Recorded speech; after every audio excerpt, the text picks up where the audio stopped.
नमस्कार दर्शकों, MKT news 24 news channel में आप सभी का स्वागत है। पेट पालने के लिए संघर्ष करती PSI की पत्नी सोशल मीडिया पर DGP से मदद की गुहार लगाई। पुलिस महकमे पर मदद न करने का आरोप। मुंबई में एक पुलिस सब इंस्पेक्टर की पत्नी 38 वर्षीय साई कांबले के लिए हर दिन अस्तित्व की लड़ाई है, क्योंकि 2019 में उसके पति ने उसे कुछ कपड़े और कुछ बर्तन के साथ छोड़ दिया था। वह कभी कभी उससे मिलने जाता था, हालांकि वह उसे पैसे नहीं देता था। साई कांबले का आरोप है कि उसका पति न तो राशन घर में लाता है और न ही उसे पहनने के लिए कपड़े देता है। वह पड़ोसियों से मांगकर अपना गुजारा करती है। साई कांबले का यह भी आरोप है कि उनके पति सचिन कांबले शादी के बाद सिर्फ ही 1 साल तक ही सही थे। उसके बाद मुझे मारना पीटना शुरू किया। मेरे बेटे को छात्रावास में भेज दिया है। पहले सचिन अंधेरी राजकीय रेलवे पुलिस GRP स्टेशन में कार्यरत थे और बाद में पालघर के पेल्हार पुलिस स्टेशन में स्थानांतरित होने से पहले MHB पुलिस क्वार्टर में रह रहे थे। महिला का आरोप है कि उनके पति सचिन उसके साथ मारपीट करता था। साई कांबले ने अपने पति पर किसी अन्य महिला के साथ संबंध होने का भी आरोप लगाया है। 13 साल तक मानसिक और शारीरिक प्रताड़ना सहने के बाद आखिरकार साई कांबले ने सोशल मीडिया ट्विटर के जरिए अपनी आवाज उठाई और महाराष्ट्र के पुलिस महानिदेशक से मदद मांगी है।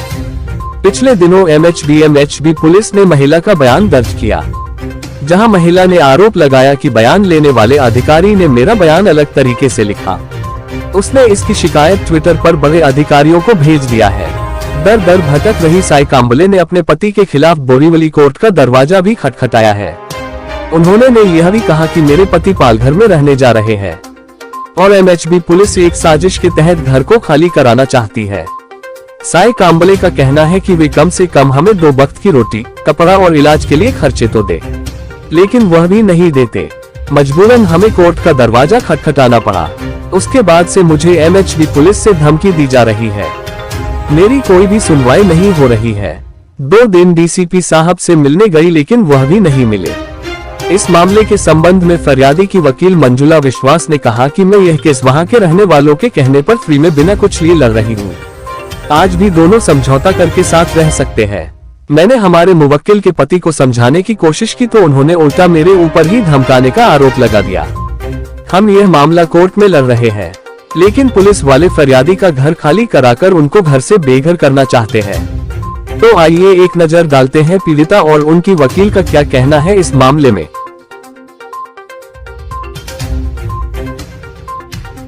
मैडम, आपके पास एक केस आया है जिसमें पुलिस वाला पति है प्रताड़ित करता है पत्नी को। इसके बारे में जरा डिटेल बता दें। ये क्लाइंट है जिसका नाम साई कांबले है, साई सचिन कांबले। उसका हस्बैंड जो है वो PSI है, अंधेरी में रेलवे में था और अभी उसका ट्रांसफ़र जो है पेलार पुलिस स्टेशन में हुआ है। ये केस मेरे पास एक सोशल वर्कर के थ्रू आया है और ये केस हम लोग free of cost pro bono हम लोग कर रहे हैं। उसका केस बहुत ख़राब है। जो सही है उसके पास ना तो खाने के लिए पैसे है, 2 कपड़े हैं जिसको वो अपने शरीर पे सुखाती है। उसके शरीर पे जख्म हो गए हैं पूरे, मीन्स प्राइवेट एरियाज में भी पूरा जख्म है, पर डॉक्टर के पास जाने के लिए उसके पास पैसे नहीं है। हम लोग कितने बार उसको पैसे देते हैं क्योंकि उसके पास कहीं जाने के लिए या खाना खाने के लिए नहीं होता है। कभी यहाँ पे आती है ऑफिस में तो उसके पास बिना खाना खा के ऐसी ही बैठी हुई रहती, फिर हम लोग खाना मंगा के उसको खिलाते हैं। और उसका केस बहुत ख़राब है। मैंने DV फाइल किया है, डोमेस्टिक वायलेंस का केस मैंने फाइल किया है बोरीवली कोर्ट में और अभी 20 जनवरी का डेट है। मैंने 19 जुलाई को फाइल किया है सेक्शन 12, 18, 19, 20, 22 एंड 23 में। अभी उसमें आशा करती हूँ कि उसे रिलीफ मिले। वो तो ज़्यादा कुछ चाहती नहीं है, हस्बैंड से यही खाली चाहती है कि आप मुझे रखो, मुझे संभालो, और बीवी का जो इज्जत है वो खाली चाहती है। उसके बेटे को भी हस्बैंड ने कहीं कोल्हापुर में कहीं रख दिया है। वो माँ के कंसेंट के बगैर, उसे पता भी नहीं कि बच्चा कहाँ पे है करके, बच्चे से बात नहीं करने देता है। मैंने मेरी तरफ से एक बार मैंने कोशिश की थी कि वो हस्बैंड को पुलिस स्टेशन में आए थे, MHB पुलिस स्टेशन में आए थे जब भी मैं वहाँ पे गई थी। कुडालकर साहब जो सीनियर PI है वहाँ पे वो भी थे, तो मैंने तभी वो हस्बैंड को मैंने बोला था कि वो तो कुछ चाहती नहीं है तुमसे, तुम्हारे पे कोई केस या कुछ नहीं करना चाहती, वो खाली चाहती है कि उसे रहने के लिए घर दो, क्योंकि वो कहाँ पे जाए। उसके भाई है, भाइयों की शादी हो चुकी है, माँ बाप बूढ़े हो गए हैं, और उसको वो ना तो उसका कॉन्फिडेंस लेवल इतना बुरा, इतना नीचे हो गया, इतना नीचे हो गया कि कहीं पे वो जॉब करने लायक नहीं, वो सामने ठीक से बात नहीं कर पाती है। तो मैंने उनको रिक्वेस्ट किया था कि उसे तो कुछ नहीं चाहिए, खाली उसको रहने के लिए घर चाहिए, आप थोड़ा संभाल लो। तो उनको वो चीज़ उनको बुरी लग गई थी, उन्होंने मेरे नाम पे भी कंप्लेन दे दी कि मुझे डराया और धमकाया वकील ने, जबकि ऐसा कुछ था नहीं, क्योंकि मेरा तो कोई पर्सनल ये नहीं है उसके अंदर। जहाँ तक रही सई की बात, तो सई को वो घर से बस निकालने के पीछे है। अभी उसका जो पेलार पुलिस स्टेशन में बदली हुआ है, तो वो बोल रहा है कि भाई मैं तो वहाँ रहने चले जाऊँगा, ये घर मैं सरेंडर कर दूंगा, क्योंकि ये पुलिस क्वार्टर्स है। अभी वो घर सरेंडर करके चले जाएगा, ये सही जाएगी कहाँ? अगर वो लेके नहीं जाएगा तो वो कहाँ जाएगी? वो क्या रास्ते पे रहेगी? पुलिस के पास से उसको, पुलिस वाले की वाइफ है, बट हेल्प कुछ मिल नहीं रहा है। हमारे तरफ से एडवोकेट के हिसाब से, लेडीज़ के हिसाब से हम जो मदद कर सकते हम लोग कोशिश कर रहे कि कर सके करके, बट एक लिमिट तक ही कर पा रहे हैं हम लोग भी। लेकिन इस मामले में पुलिस जन गई थी, लेकिन पुलिस क्या कर रही है?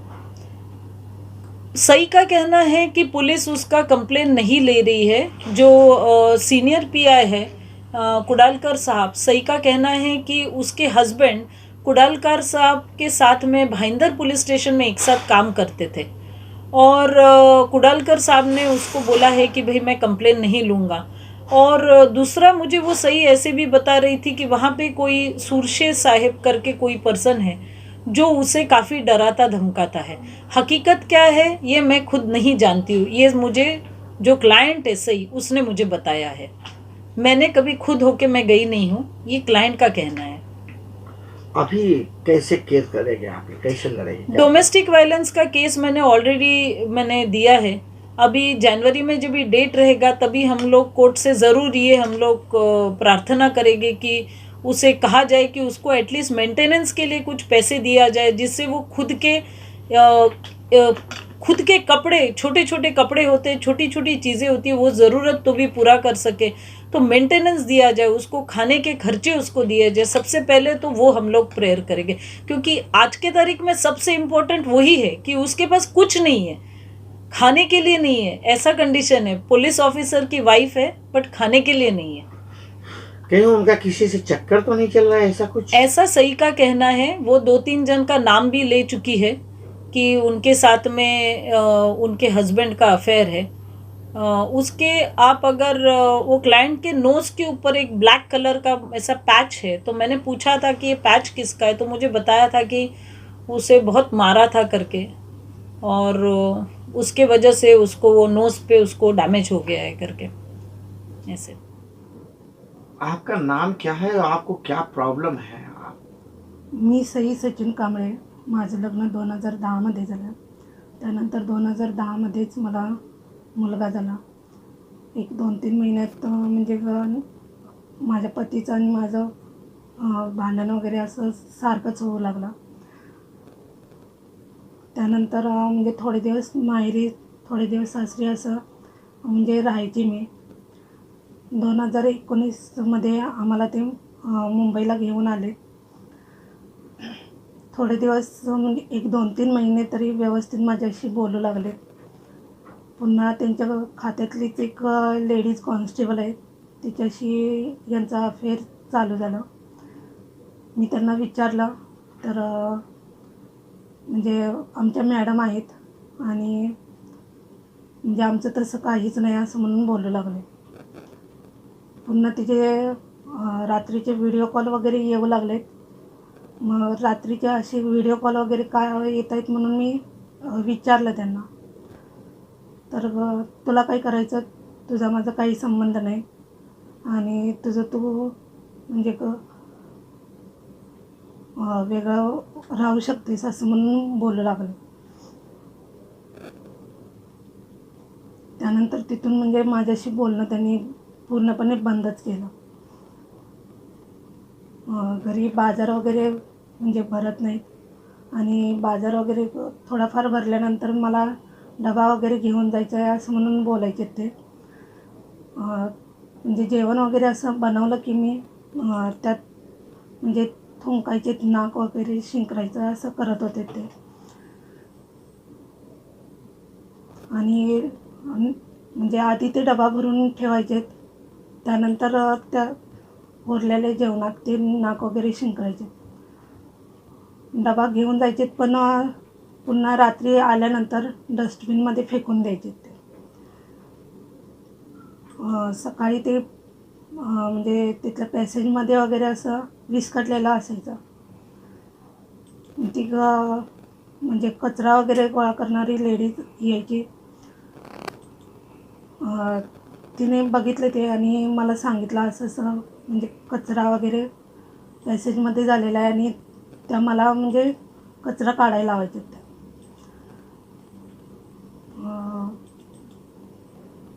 मे महिन्यात म्हणजे मुलग्याला त्यांनी सुट्टीला म्हणून गावी घेऊन गेलेत आणि तिकडच्या शाळेत त्यांनी घातलेलं आहे त्याला. हॉस्टेलमध्ये त्याला ठेवलेलं आहे आणि त्याच्याशी फोनवर बोलू देत नाहीत किंवा त्याला भेटू पण देत नाही आहेत ते. आणि माझ्याकडे खर्चासाठी पैसे वगैरे काहीच नाही आहे. आणि म्हणजे एक 2 ड्रेस आहेत आणि बाकीचे गाऊन वगैरे 2च आहेत. त्यामुळे जे काही कपडे आहेत ते धुवून पुन्हा तेच वापरायचे.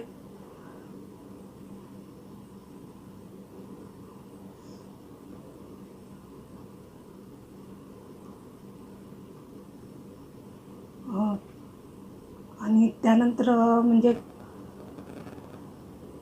त्यांनी घरातलं साहित्य वगैरे हलवलं. मग त्यांना म्हटलं मी म्हणजे कोर्टात केस चालू आहे आणि साहित्य वगैरे काही घेऊन जायचं नाही. तर तुझा काही संबंध नाही, तुझ्या बापानं दिलेलं नाही आहे, तू कुठं राहायचं तिकडं राहा, मी रूम वगैरे आता सोडून मी दुसरीकडे जाणार आहे, तुझं तू रस्त्यावर राहा असं म्हणून बोलू लागले ते. तेव्हा मी जवळच्या पोलीस स्टेशनमध्ये गेली, पण तिथे माझी तक्रार कोणी घेतली नाही. त्यानंतर मी ट्विट केलं. मला DG ऑफिसमधून फोन आला. त्यांच्या सांगण्यावरून मी पुन्हा पोलीस स्टेशनमध्ये गेले. तर तिथे किरण सुरशी साहेब म्हणून आहेत. त्यांनी म्हणजे माझ्यावर दबाव टाकायचं चालू केलं. तुम्ही आत या, इथे थांबा, मला तुमचं स्टेटमेंट वगैरे घ्यायचं आहे आणि हिला बाहेर सोडायचं नाही, स्टेटमेंट घेतल्याशिवाय हिला बाहेर जाऊच द्यायचं नाही म्हणून गेटच्या इथं थांबलेत ते. मी पूर्णपणे घाबरून गेले. त्यांना असं का करताय म्हणून विचारलं मी. तर एका लेडीजसोबत असं म्हणजे तुम्ही नाही असं हे करू शकत असं म्हणून पण त्यांना म्हणजे बोलली मी. तरी पण ते म्हणजे ऐकायलाच तयार नव्हते. त्यानंतर मी कुडाळकर साहेबांना भेटले. त्यांना सांगितलं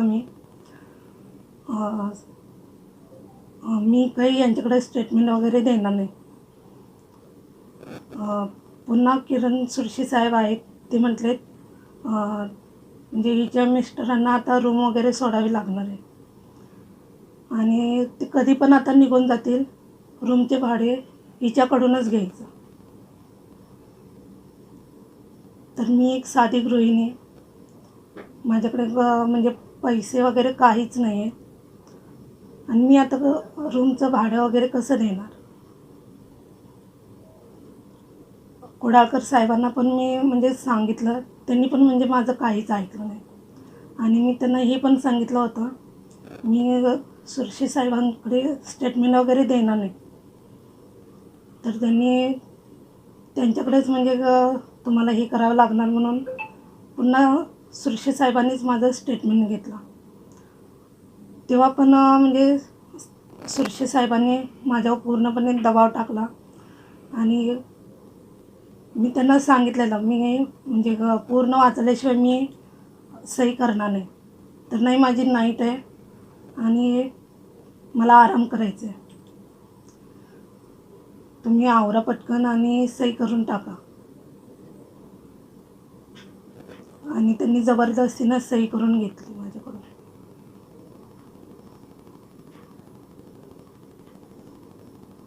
उसके बाद आपने क्या किया? मी DCP ऑफिसला आली इथं बोरवलीमध्येच. मग साहेब आत्ता नाही आहेत आणि तुम्ही फोन करून या म्हणून सांगितलेलं. मग आज पण म्हणजे मी आली पण आज पण साहेब नाही आहेत.